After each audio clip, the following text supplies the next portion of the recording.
Have you ever wondered why a human being can be so cruel? Why we hurt the people closest to us? And why they hurt us back without even realizing it? Why some hearts seem to sleep on pain the way others sleep on softness? Dostoevsky, the man who understood the human soul more deeply than any writer before or after him. Today we open a dark door, one most people are afraid to touch, the door of cruelty. Before we begin, take a deep breath, because this journey is not gentle. Dostoevsky never talks about cruelty as something loud or obvious. He talks about the cruelty that grows inside us silently in the shadows. He once implied that the most dangerous cruelty is the one we see as normal. Cruelty isn't always shouting. Sometimes it's silence. It isn't always violence. Sometimes it's neglect. It isn't always hatred.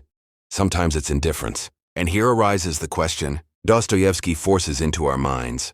Are we cruel because the world is cruel? Or is the world cruel because we are? He believed that a person is born with a soft heart. But life, disappointment, fear, poverty, betrayal, loneliness, builds layers of cruelty around it, like walls that protect us and suffocate us at the same time. He wrote that the human heart is deeper than we can ever understand, and in that depth lives an enormous capacity for cruelty. Dostoevsky did not speak from a comfortable desk. He spoke from the edge of death, from prison camps in Siberia, from darkness he lived through. He saw how the human soul mutates when hope is stolen from it.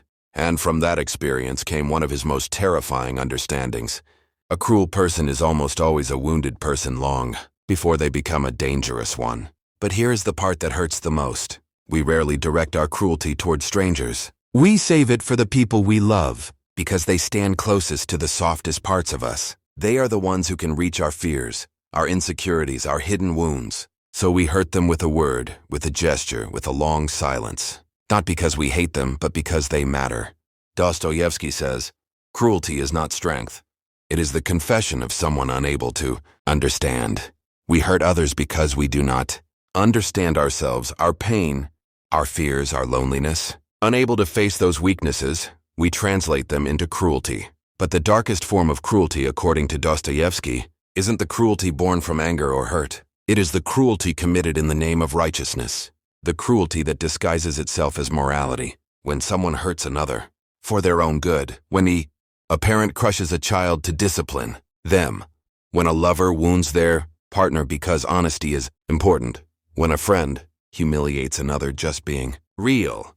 Dostoevsky warns us there is no cruelty more terrifying than the cruelty a person justifies with a clean conscience. The moment we believe our cruelty is noble, it becomes unstoppable. But despite all this darkness, Dostoevsky never tells us to despair.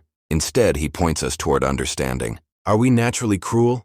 He believed humans are capable of extreme good and extreme evil, and the difference lies entirely in choice. He wrote that humans are the only creatures who sometimes hurt others for no clear reason. Why? Because cruelty gives a false sense of power, an illusion of control, superiority, strength, but he reveals the truth behind the illusion. Cruelty does not come from real strength.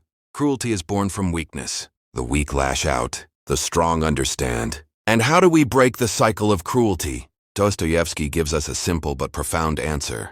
Understand yourself. Understand your wounds and you will stop wounding others. Understand your fear and you will stop hiding behind coldness. Understand your weakness, and you will no longer need cruelty as armor. He reminds us that the greatest suffering one human can inflict on another is to take away their sense of dignity. How many times have we done that without meaning to? With a look, a tone, a sentence, a choice. Inside every person lives a small beast, a deep wound, and a frightened child. And cruelty is nothing more than the frightened child screaming, "Don't hurt me." Cruelty is not nature. Cruelty is a defense, a shield, a silent cry. And once a person understands this, they never remain the same again. Right now you might be thinking of cruel people who crossed your path. Or maybe you're remembering a moment where you were the cruel one. And maybe for the first time, you're realizing that cruelty never reveals true strength. It reveals hidden fear. Dostoevsky wanted us to understand this paradox. Cruelty is not the voice of power, but the echo of weakness. If you've made it to this point in the video, it means you're searching for a deeper understanding of the human soul. Support the channel by subscribing, because together we will continue exploring the depths of psychology, philosophy, and humanity through the eyes of history's greatest thinkers. And tell me in the comments, which type of cruelty shaped you the most?